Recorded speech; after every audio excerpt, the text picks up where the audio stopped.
Welcome to Guide Guru. We hope this video helps. You start by securing the environment.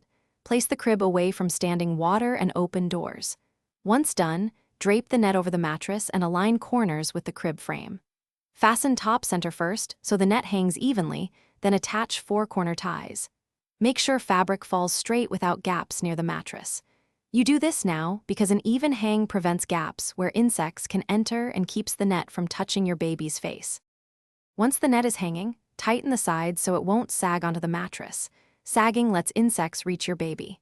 Make small adjustments at each fastening point and test stability by gently pressing the net. It should rebound without collapsing. Make sure to maintain ventilation.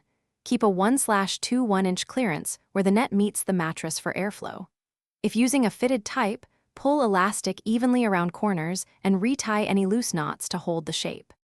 You finish by performing a full safety check. Ensure no loose strings or knots within 30 cm of the baby and that the net does not touch their face. Once satisfied, tuck the perimeter under the mattress and confirm zippers or openings close smoothly. For maintenance, launder per instructions and repair any holes immediately. Troubleshooting tip: if insects persist, re-inspect seams and the bottom gap. Seal or replace the net and consider adding an approved insect repellent device away from the baby.